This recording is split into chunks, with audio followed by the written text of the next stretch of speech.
নমস্কার বন্ধুরা, আপনারা দেখছেন ব্রাদার্স টক শো। তো লখনৌ সুপার জায়ান্টস যেভাবে খেললো আর হায়দ্রাবাদ যেভাবে খেললো, দুটো গেম যেন পুরো একটা আলাদা লেভেলের লাগলো। তো এখানে এই গেম থেকে একটা ডায়লগ মনে এলো যে খুবই ভাইরাল হয়েছিল একটা ক্লিপ, একটা রিলস। হে প্রভু জগন্নাথ, এ ক্যা হুয়া, এই গামছা ভি খুল গিয়া।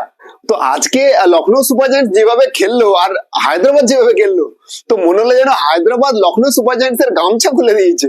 সিরিয়াসলি 9 বা 4 বলে 166 রান চেজ হয়ে গেল। ভাই এটা তো আইপিএল রেকর্ড, মানে আইপিএল স্ট্রিট এরকম হয়নি, আইপিএল ইতিহাসে এরকম তৈরি হয়নি যে 9 ওভার 4 বলে 167 রান চেজ হয়ে গেছে।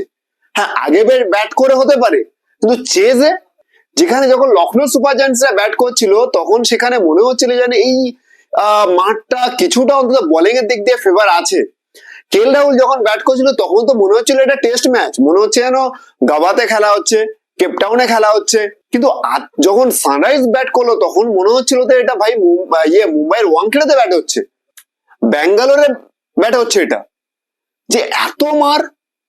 আর ট্রাভিসের দিক দিয়ে দেখতে গেলে ট্রাভিসের আজকের ম্যাচে একটা সিঙ্গেল রান নেয়নি, যা রান করেছে সব 6 আর 4-এ।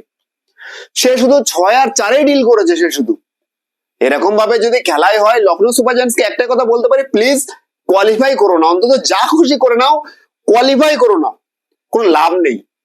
কারণ এইরকম টিম নিয়ে যদি ভুলবশত কোয়ালিফাই হয়ে যায় তাহলে কম্পিটিশন তো হবে না। যে টিম তোমার এগেন্স্টে থাকবে সে ইজিলি জিতে যাবে, সে নেক্সট যে কোয়ালিফায়ার 1-এ হারবে, অবভিয়াসলি 1-2-এ তো যাবে না এই টিম। যে কোয়ালিফায়ারে তুমি যে এলিমিনেটরে যে মানে জিতবে, যদি জিতে যাও, কোয়ালিফায়ার 1-এ যে জিতে যাবে তার সাথে তোমার কোনো কম্পিটিশনই হবে না। এই সিজনে লখনৌ সুপার জায়ান্টস এর দিক থেকে দেখতে গেলে পাওয়ার প্লেতে লখনৌ সুপার জায়ান্টস এর কোনো পারফরমেন্সই নেই। লখনৌ সুপার জায়ান্টস পাওয়ার প্লেতে ম্যাক্সিমাম সব থেকে বেশি রান যদি হয় 62, এ তো যে কোনো কেউ করছে এই সিজনে। আরো মানে তুমি যতগুলো, মানে যদি তুমি বলো লখনৌ সুপার জায়ান্টস এর নিচে যারা আছে, এমনকি মুম্বাই ইন্ডিয়ান্সও, সেও তো 66 করেছে পাওয়ার প্লেতে, আর 62 তুমি, যে 12 পয়েন্ট, এলিমিনেট তো এখনো হওনি। কেএল রাহুলের স্ট্রাইক রেট, আর ডিকক, কুইন্টন ডিককে এতবার চান্স দেওয়ার মানেটা কি? জাস্টিন ল্যাঙ্গার ওয়ার্ল্ড কাপ জিতেছে, কিন্তু আইপিএল এর জন্য সে ঠিকঠাক নয়।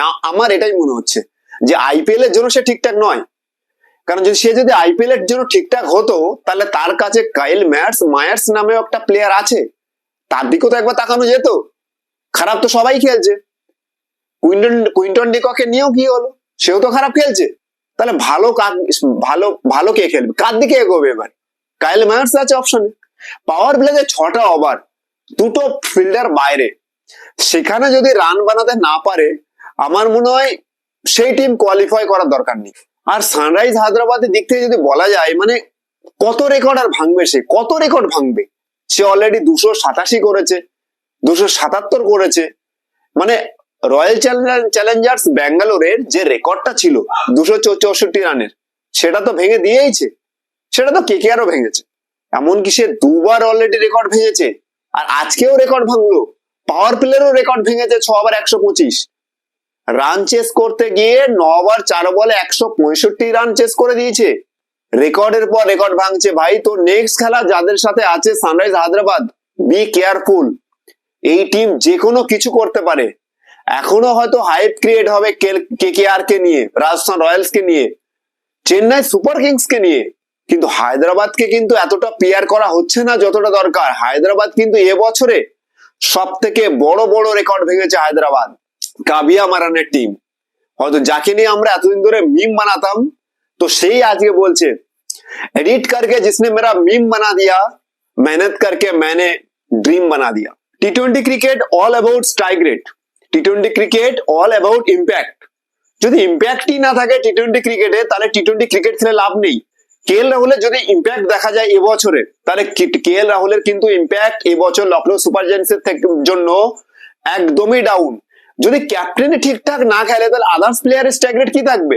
হ্যাঁ, এটা অনেকেই বলতে পারে যে ক্যাপ্টেন খেলছে না বলে কি আদার্স প্লেয়ার খেলবে না? না, এটা একদমই ঠিক নয়। কিন্তু আদার্স প্লেয়ার খেলছে, ক্যাপ্টেন খেলছে না। ক্যাপ্টেনের স্ট্রাইক রেট কি? 100-র নিচে। আমি তো বিসিসিআই কে ধন্যবাদ জানাবো যে কেএল রাহুলকে সিলেক্ট না করে যে এইরকম টি-20 ক্রিকেট অনেক বদলে গেছে 2007 আর 2024 এই যে ডিউরেশনটা আছে, এই ডিউরেশনের মধ্যে টি-20 ক্রিকেট অনেক চেঞ্জেস হয়ে গেছে। এখানে 9 ওভার 4 বলে 165 রানের টার্গেট চেজ হচ্ছে, 6 ওভারে 125 রান হচ্ছে, 287 রান হচ্ছে টি-20 ক্রিকেটে, 262 রান চেস হয়ে যাচ্ছে টি-20 ক্রিকেটে। টি-20 ক্রিকেট অলরেডি অনেক চেঞ্জেস হয়ে গেছে, কিন্তু লখনৌ সুপার জায়ান্টস চেঞ্জ হবে না। এই সেম টিম আগের বছরও তো ছিল, সেখানে গৌতম গম্ভীর ছিল। সেখানে অ্যাকচুয়ালি লখনৌ সুপার জায়ান্টস এর প্রবলেমটা কি, লখনৌ সুপার জায়ান্টস তাদের প্লেইং ইলেভেন ঠিক করতে পারছে না। কখনো আয়ুষ বাদানিকে অলরাউন্ডে খেলাচ্ছে, কখনো ওপেন আনছে কুলকার্নিকে, কখনো ওপেন আনছে কুইন্টন ডিকককে, কখনো অনডাউন আসছে দীপক হুডা, কখনো অনডাউন আসছে মার্কাস স্টয়নিস। তারা বুঝতেই পারছে না তাদের প্লেইং ইলেভেন সাজানোটা কিভাবে হবে।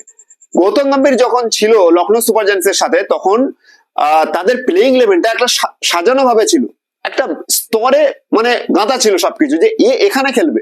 সেম গৌতম গম্ভীর যখন কেকেআর এ গেল, কলকাতার নাইট রাইডার্সে যখন গেল, কলকাতা নাইট রাইডার্স প্রিভিয়াস সিজনে এলোমেলো ছিল, বুঝতেই পারছিল না যে প্লেইং ইলেভেন কোথায়, কে ওপেন করবে, কে ওয়ান ডাউন, কে লাস্টে খেলবে, কে ডেথ ওভার খেলবে, কে ডেথ ওভার বোলিং করবে, কোনো কিছুই ঠিকঠাক লাগছিল না।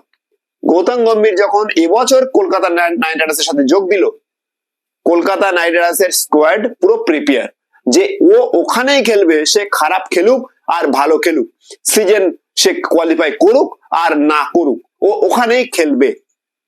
তো এটাই যে তুমি তোমার প্লেয়ারের উপরে বিশ্বাস দেখাও।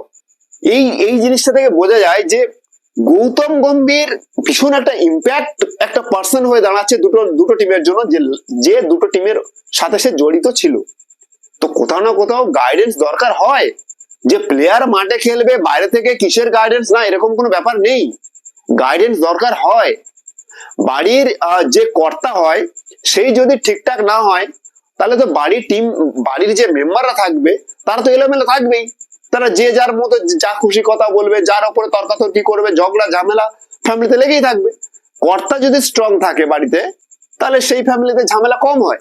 সেম অ্যাজ যদি প্রাইভেট সেক্টরের কথা বলি, ম্যানেজার যদি ঠিক থাকে, তার আন্ডারে যে এমপ্লয়ারে কাজ করে তারা একটা মানে ডিসিপ্লিন ওয়াইজ কাজ করে।